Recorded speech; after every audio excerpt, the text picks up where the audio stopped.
नमस्कार, स्वागत है आपका जोहार झारखंड के इस बुलेटिन में। आपके साथ मैं हूं सोनाली सिंह। बुलेटिन की शुरुआत इस वक्त की बड़ी खबर के साथ। गोड्डा से बड़ी खबर सामने आ रही है, जहां पर एक पेट्रोल पंप पर भीषण आग लग गई, जिससे मौके पर अफरा तफरी का माहौल बन गया है।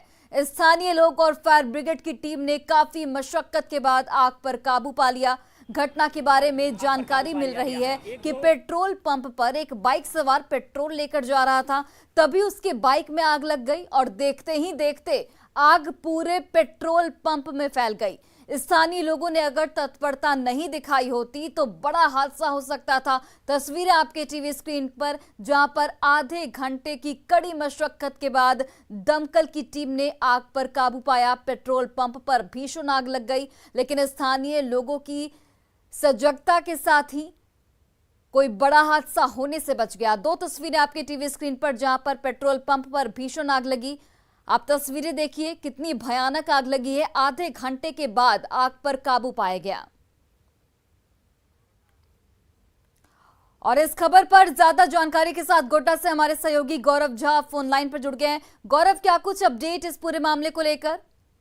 जी सोनाली, फिलहाल तो आग पर काबू पा लिया गया है, लेकिन जिस तरीके से ये आग लगी थी पूरे शहर को तबाह कर सकता था। जैसा कि स्थानीय लोगों ने और वहां पर प्रत्यक्षदर्शियों ने बताया है कि आग का जो मुख्य वजह रहा है, उन्होंने बताया कि एक मोटरसाइकिल पर तेल जब उसका फुल किया गया, टैंकी फुल किया गया और जैसे ही टैंकी को लॉक किया गया तो गाड़ी में आग पकड़ गई। गाड़ी में आग की लपटें इतनी तेज थी कि जो व्यक्ति उस गाड़ी को चला रहा था उसके भी कपड़े में आग पकड़ा। हालांकि आनन फानन में वो भागने में जरूर कामयाब हुआ, लेकिन आग की लपटों ने पेट्रोल पंप के मशीन में आग पकड़ ली और देखते ही देखते दूसरे भी मोटरसाइकिल में आग पकड़ ली। यानी कि दो मोटरसाइकिल जलकर राख हो गए और वहीं पेट्रोल पंप का एक जो मशीन था वो भी जलकर राख हो गया। पेट्रोल पंप के कर्मचारियों ने बताया कि इस मशीन में आग लगने की वजह से पेट्रोल पंप को करीबन 25 से 30 लाख का नुकसान हुआ है। लेकिन एक सवाल होता है कि जब पेट्रोल पंप के जैसे, जबकि मुख्य शहर में पेट्रोल पंप है, तो उसे बुझाने के लिए पेट्रोल पंप के पास कोई भी इंतजाम नहीं था। यानी पंप के मालिक के पास वैसे कोई भी इंतजाम नहीं थे जिससे कि आग पर काबू पाया जा सकता था और आग पर काबू पाया जाता। अगर हम सिलेंडर की बात करें, फायर एक्सटिंग्विशर की बात करें, तो वो भी बगल के दुकानदार द्वारा लाया गया था, जिसके माध्यम से आग पर काबू पाया जा रहा था। लेकिन पेट्रोल पंप के पास कोई व्यवस्था नहीं था। ये एक बड़ा सवाल सुरक्षा के दृष्टिकोण से भी उठता है कि जब शहर के बीचों बीच इस तरीके की टंकी थी तो उस पर पहले से जो फायर ब्रिगेड की टीम थी या फायर ऑफिसर थे उस पर नजर क्यों नहीं रख रही थी? क्योंकि फायर ऑफिसर ने भी स्पष्ट रूप से कहा कि हमने कई दफा पेट्रोल पंप के मालिक से बात करने का प्रयास किया है कि सर आपकी जो परेशानी है उसे जल्द से जल्द ठीक किया जाए, लेकिन कभी वो मिलने नहीं आते हैं और कभी मुलाकात नहीं हो पाती है। तो पेट्रोल पंप के मालिक से क्या आपकी बातचीत हुई हो इस मामले को लेकर? उनकी ओर से क्या सफाई दी गई है?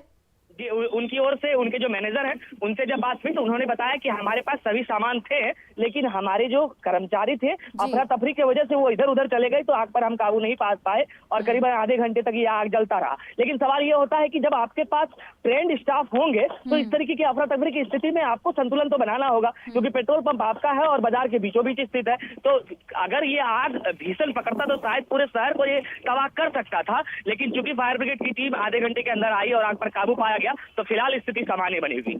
चलिए गौरव, बहुत बहुत धन्यवाद तमाम जानकारियों के लिए। और वहीं गढ़वा में जमीन विवाद का मामला खूनी संघर्ष का रूप लेता जा रहा है। कल जमीन को लेकर हुए विवाद में अब तक 3 लोगों की मौत हो चुकी है।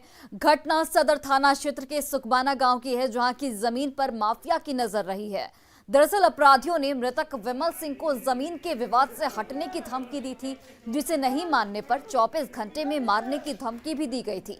विमल को गोली मारकर भागने के दौरान 2 अपराधी ग्रामीणों के हत्थे चढ़ गए, जिसके बाद लाठी डंडे से मारकर उन्हें अधमरा कर दिया गया। साथ ही पत्थर से कूचकर उनका सिंदरा भी कर दिया गया। हालांकि 2 अपराधी मौके से भागने में कामयाब रहे। घटना की जानकारी मिलने पर पुलिस मौके पर पहुंची और शव को कब्जे में ले लिया। विवाद बढ़ता देख पुलिस अलर्ट दिख रही है और पंचनामा के बाद मेडिकल टीम के नेतृत्व में मृतकों का पोस्टमार्टम कराने की तैयारी है। मृतक के भाई ने जमीन कब्जे का विरोध करने पर ही विमल की हत्या का आरोप लगाया था और इधर पुलिस इस पूरे मामले की छानबीन में जुट गई है।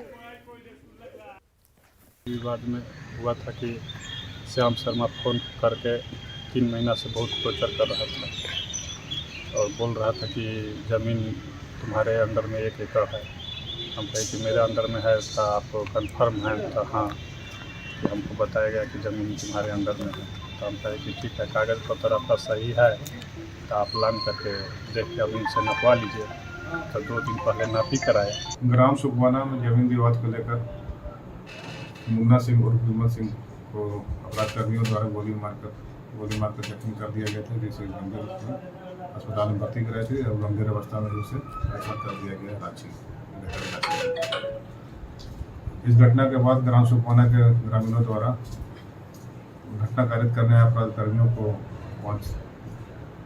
कर वहाँ पे मारा गया, जिसमें से 2 अपराध कर्मी घटनास्थल पर मृत्यु हो गई और बाकी 2 भागने में सफल हो गए। और बोकारो के पेटरवाड़ थाना क्षेत्र के खेतको पंचायत में एक शादी समारोह स्थल देखते ही देखते रण क्षेत्र में तब्दील हो गया।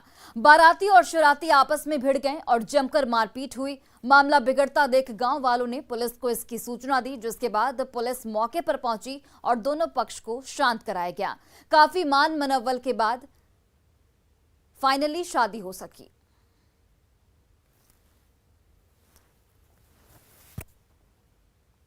करेंगे शादी अगर अभी वो दे देगा तो बस तो हो ये भी है। अगर प्रशासन चल जाएगा है ना और बोलेगा हम पैसा देंगे तो कैसे उससे ले सकेंगे। वो बाराती को खाना पीना जैसा ही हम खिला नहीं सकेंगे वैसा ही खिलाएंगे। हम बोले 150-60 को बाराती लेके आइए तो इन लोग को नहीं, हम 150 बाराती भाई कि मैडम फ़ोन की थी थाना प्रभारी, ठीक है, कि वहाँ पे झगड़ा हुआ है, विवाद हुआ है शादी में, इसके लिए हम आए हैं। ठीक है, शादी झगड़ा ख़त्म हो गया, झगड़ा झटी हुआ था उसका सोल्व करने के लिए बस हम आए हैं। झगड़ा खत्म हो गया, अब ये लोग क्या करना है न करना है ये लोग अपना दोनों पक्ष करें। और अब बात करते हैं मांडर उपचुनाव के दंगल की।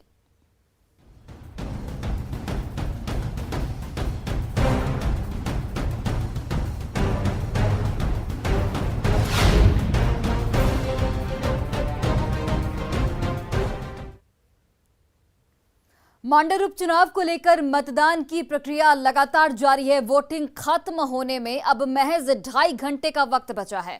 मांडर में करीब 3,54,000 मतदाता मांडर चुनाव में अपने मताधिकार का उपयोग कर रहे हैं।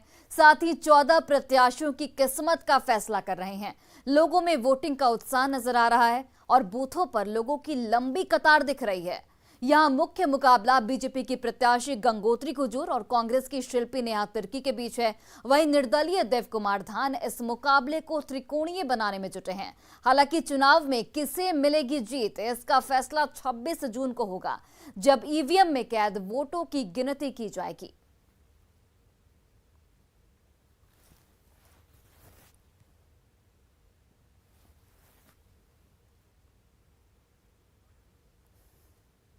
और मांडर विधानसभा उपचुनाव 2022 में मतदान प्रक्रिया लगातार जारी है। यहां सभी बूथों पर शांतिपूर्ण तरीके से मतदान चल रहा है। वहीं कलेक्ट्रेट में बनाए गए जिला स्तरीय कंट्रोल रूम से पूरे मतदान प्रक्रिया की मॉनिटरिंग की जा रही है।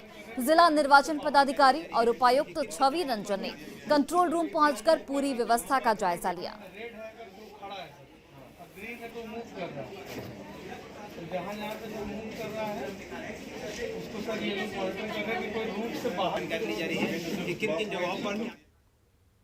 और एनडीए की राष्ट्रपति उम्मीदवार द्रौपदी मुर्मू उड़ीसा से दिल्ली पहुंच गई हैं। दिल्ली एयरपोर्ट पर केंद्रीय मंत्री अर्जुन मुंडा मेघवाल और डॉक्टर वीरेंद्र कुमार ने उनका जोरदार स्वागत किया। एयरपोर्ट से द्रौपदी मुर्मू सीधे उड़ीसा भवन पहुंची। दिल्ली एयरपोर्ट पर दिल्ली के सांसद समेत बीजेपी के कई नेता मौजूद रहे।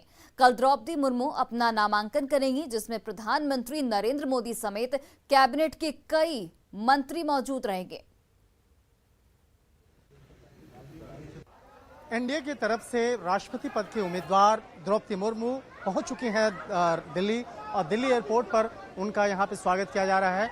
यहां पर द्रौपदी मुर्मू यहां पर अपने गाड़ी में बैठते हुए, वाहन में बैठते हुए, और देखा जा सकता है कि द्रौपदी मुर्मू ये अपने वाहन में बैठ रही हैं। और जिस तरह से अगर देखा जाए इनके नाम को लेकर काफ़ी चर्चा हुई है, और उसके बाद जिस तरह से लगभग इनके नाम का जो एक कहा जा सकता है मुहर लगभग लग चुका है, और द्रौपदी मुर्मू अभी अपने वाहन में बैठ चुकी हैं। झारखंड की पूर्व राज्यपाल भी रही हैं, और जिस तरह से अब द्रौपदी मुर्मू यहाँ पे बैठ चुकी हैं अपने वाहन में, तो दीदी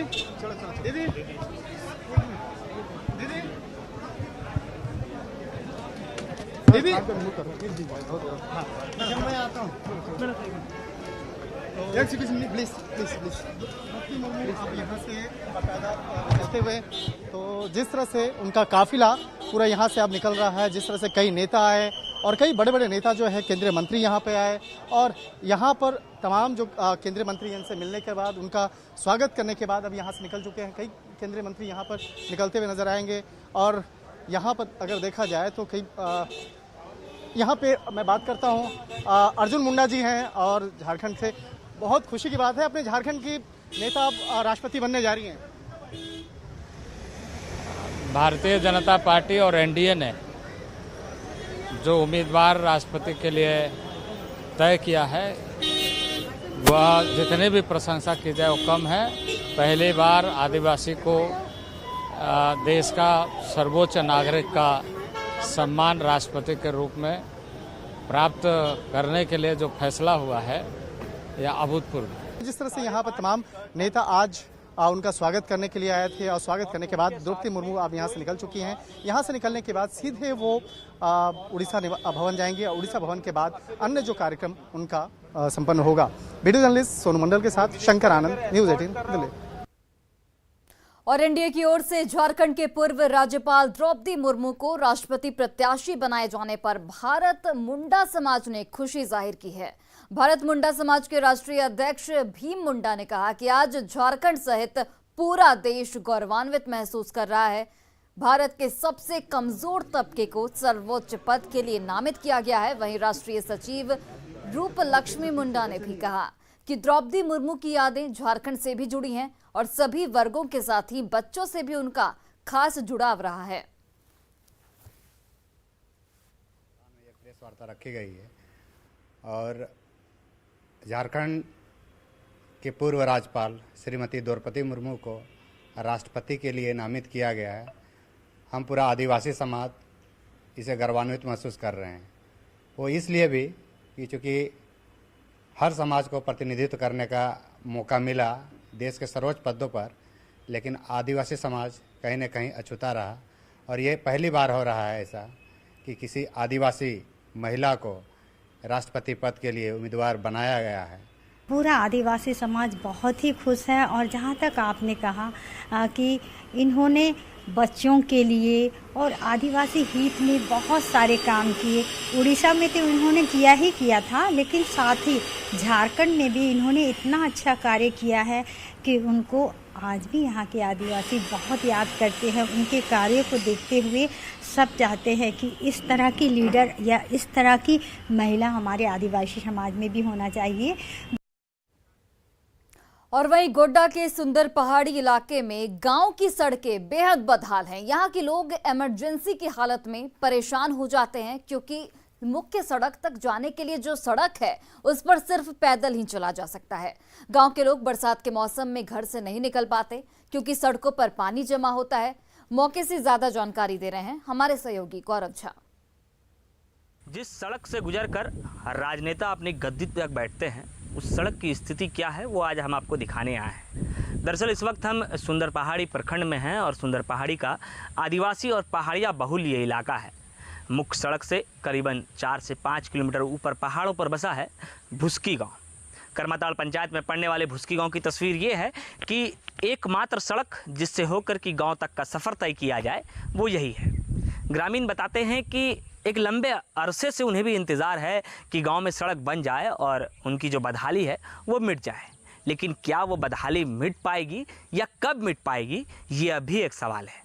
क्योंकि ग्रामीणों ने बताया है कि इस सड़क से गुजरकर तमाम बड़े राजनेताओं की राजनीति तो चमक जाती हैं, लेकिन यहाँ विकास कितना पहुँच पाता है ये भी देखने योग्य है कि ग्रामीणों को अगर अस्पताल तक का सफ़र तय करना पड़ जाए तो शायद वो खाट पर ही ले जाकर उन्हें तय कराते हैं। क्योंकि यहाँ स्थानीय लोगों ने ये भी बताया है कि जो मुख्य सड़क है वो बरसात के दिनों में तो बिल्कुल ही ख़त्म हो जाती है क्योंकि बरसात के दिनों में बताया जाता है कि अगर कोई मोटरसाइकिल लेकर ऊपर चले जाए और ऊपर बरसात हो जाए तो शायद उसे वहीं रहना पड़ जाएगा और वो यहाँ तक मतलब नीचे सुंदर पहाड़ी तक पहुँच भी नहीं पाएंगे।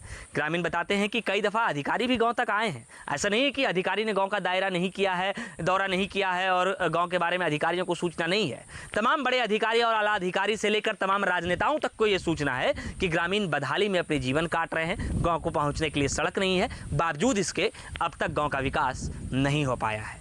गौरव झा, न्यूज़ 18, गोड्डा। और चलिए अब देखते हैं झारखंड 2020।